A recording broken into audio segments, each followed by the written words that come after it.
बिस्मिल्लाहिर्रहमानिर्रहीम। अस्सलामुअलैकुम दोस्तों, मेरा नाम है आसिफ खान और आप देख रहे हैं इंडियन मुस्लिम। खैर मकदम है आपका हमारी Q&A वीडियो में। सवालों के जवाब देने से पहले मैं आपके सामने एक शानदार अपॉर्चुनिटी रखने वाला हूं। अगर आप एक स्क्रिप्ट राइटर हैं, यानी YouTube वीडियोस के लिए आप स्क्रिप्ट लिखने में माहिर हैं, तो आपके पास हमारे चैनल के लिए काम करने का शानदार मौका है। जिस तरह की हमारे चैनल पर वीडियोस होती हैं, अगर आप उस लेवल की या उससे बेहतर स्क्रिप्ट लिख सकते हैं तो बिना देरी किए हमें इंस्टाग्राम पर कांटेक्ट करिए। तो चलिए आज की वीडियो का आगाज करते हैं।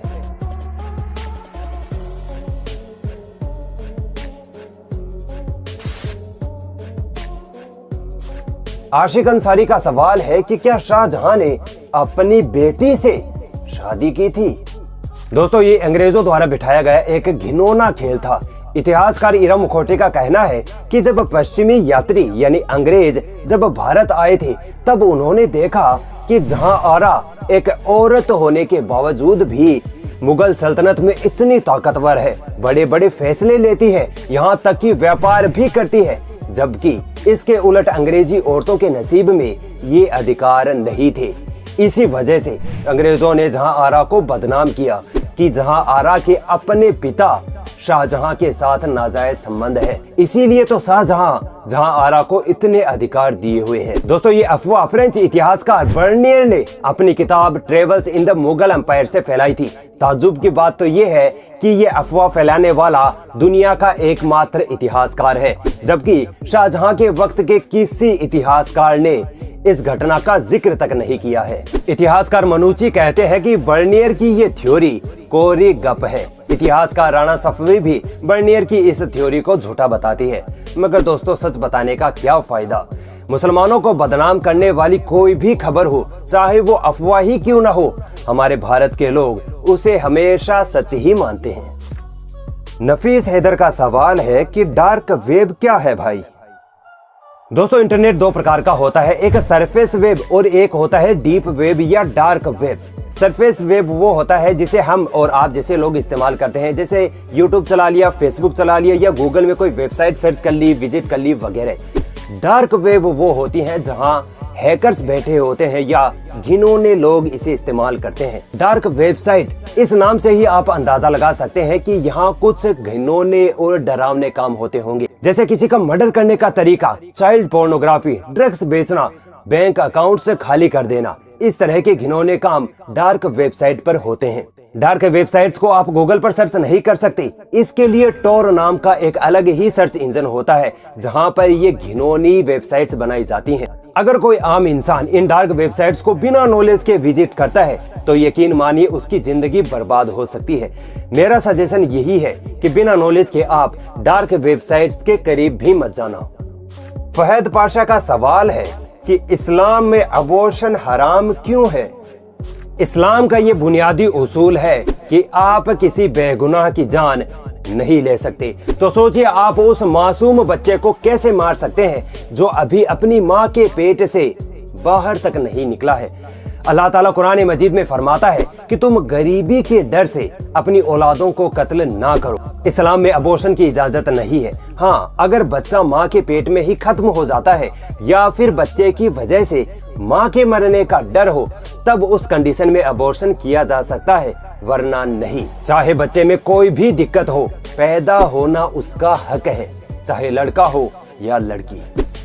गुरुजी ने सवाल पूछा है कि कुरान पाक कितने दिनों में नाजिल हुआ? दोस्तों, अल्लाह ने अपने आखिरी नबी सल्लल्लाहु अलैहि वसल्लम के जरिए इंसानियत को सही राह पर लाने के लिए कुरान को नाजिल किया था। कुरान थोड़े थोड़े वक्त के साथ जरूरत के मुताबिक नाजिल होता रहा और तकरीबन 23 सालों में जाकर मुकम्मल नाजिल हुआ। क्रिकेट एडिट्स का सवाल है कि हजरत खालिद बिन वलीद रज़ी अल्लाह तआला अन्हु ने कितनी जंगें लड़ी थी? इस्लाम का एक मुजाहिद था, वो ऐसा कमांडर था जिसने ईरान को फतह किया, इराक को फतह किया, जिसने जॉर्डन, सीरिया, आर्मेनिया को फतह किया, जिसने अपने वक्त की सुपर पावर पर्शियन अंपायर को उखाड़ फेंका, जिसने रोमन अंपायर को खत्म कर दिया। He was undefeated commander, जिसने एक ही जंग में 9 तलवारें तोड़ी, जिसे अल्लाह के तलवार का खिताब मिला।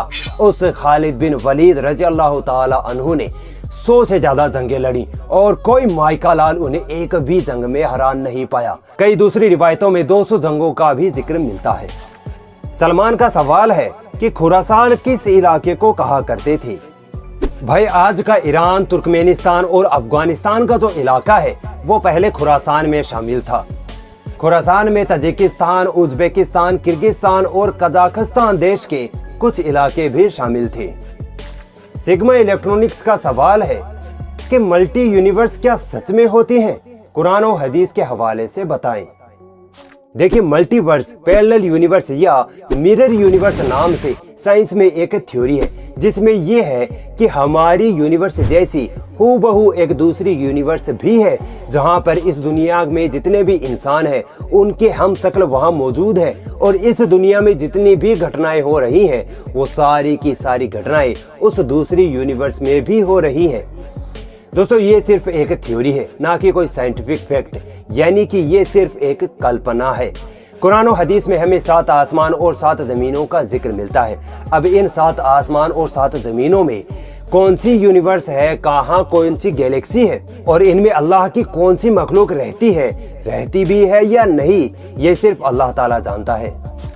आजाद सिद्दीकी का सवाल है कि क्या सऊदी में 8000 साल पुराना मंदिर सही में मिला है और क्या वहां पर सही में हिंदू एग्जिस्ट करते थे? दोस्तों, दुनिया में कहीं भी जब किसी मूर्ति या मंदिर के मिलने का पता लगता है तो हमारा हिंदू समाज सबसे पहले उसे अपने धर्म से जोड़ लेता है और कहता है कि देखो, फलानी जगह पर पहले हिंदू रहा करते थे।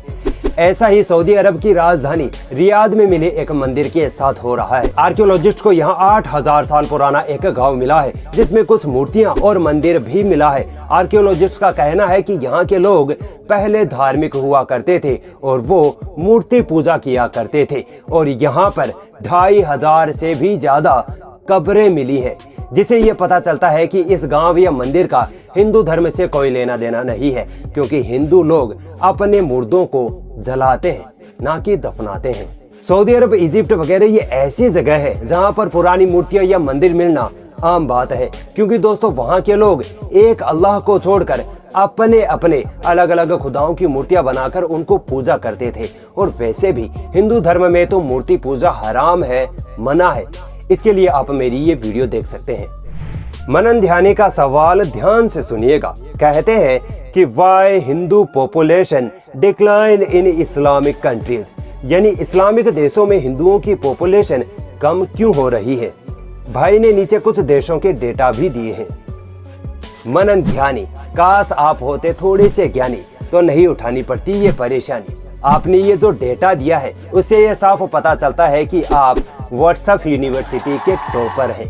अब सुनिए, 1941 की जनगणना में पाकिस्तान में हिंदुओं की संख्या 14% और बांग्लादेश में 28% थी, मगर जब 1947 में भारत पाकिस्तान का बंटवारा हुआ तब लाखों करोड़ों की संख्या में हिंदू पाकिस्तान को छोड़कर भारत आ गए थे। इसी तरह बांग्लादेश के हिंदू भी भारत आ गए थे। इसके बाद जब 1951 में पाकिस्तान में जनगणना हुई तब ईस्ट पाकिस्तान में यानी आज के पाकिस्तान में 1.6% हिंदू बचे और वेस्ट पाकिस्तान में यानी कि आज के बांग्लादेश में 22% हिंदू बचे। ये जो पाकिस्तान में हिंदुओं की पॉपुलेशन कम हुई है वो जबरन धर्मांतरण या फिर उनको मारकर नहीं हुई है, बल्कि 1947 में हिंदुओं का पाकिस्तान से भारत में आ जाने की वजह से हुई है। आप पाकिस्तान का 1951 से 2017 तक का सेंसस तो देखिए, पाकिस्तान में हिंदुओं की संख्या घट नहीं रही है बल्कि बढ़ रही है। 1.6 से 2.1 तक पहुंच चुकी है। रही बात बांग्लादेश की, तो बांग्लादेश में भी हिंदुओं की संख्या बढ़ रही है मगर परसेंटेज कम हो रहा है क्योंकि बांग्लादेश में हिंदुओं की तुलना में मुसलमानों की तादाद तेजी से बढ़ रही है। बांग्लादेश पॉपुलेशन का ये चार्ट देखिए। बांग्लादेश में हिंदू 1951 में सिर्फ 92 लाख थे, जो कि 2022 में बढ़कर 1,31,00,000 हो चुके हैं। अब बताइए बांग्लादेश में हिंदू कहाँ कम हो रहे हैं? मनन ध्यानी जी, आप लोगों के पास इतना सा तो दिमाग होता है, क्यों स्ट्रेस लेते हैं? व्हाट्सएप यूनिवर्सिटी में पढ़ते रहिए और खुश रहिए। हमारे परम मित्र सलमान खान ने एक बेहतरीन सवाल पूछा है। पूछते हैं कि भाई हिंदुस्तान की आजादी के लिए 1857 की क्रांति में मुसलमानों का क्या योगदान था। यकीन मानिए 1857 की क्रांति बिना मुसलमानों के पॉसिबल ही नहीं थी। अगर इस क्रांति में मुसलमान न होते तो यह क्रांति एक छोटा सा आंदोलन बनकर खत्म हो जाती। 1857 की क्रांति में मुसलमानों की कुर्बानियां ना तो भुलाई जा सकती है ना ही झुटलाई जा सकती है। इस क्रांति को लीड करने वाले थे मुगल बादशाह बहादुर शाह जफर।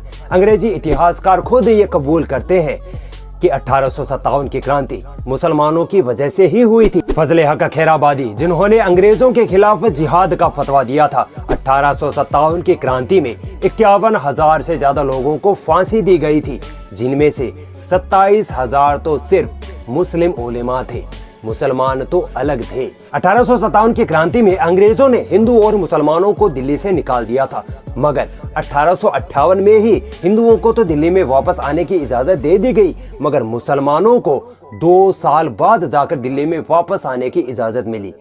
इससे आप अंदाजा लगा सकते हैं कि उस समय अंग्रेज मुसलमानों से कितना डरा करते थे। दिल्ली के हर पेड़ पर मुस्लिम उलेमाओं की लाशें लटकी पड़ी थी। मस्जिदों को सेना की बैरक में बदल दिया गया था। अंग्रेजी हुकूमत का यह खुला ऑर्डर था कि जहां कहीं भी दाढ़ी टोपी वाला मिले उसे बिना मुकदमे के ही गोली मार दी जाए।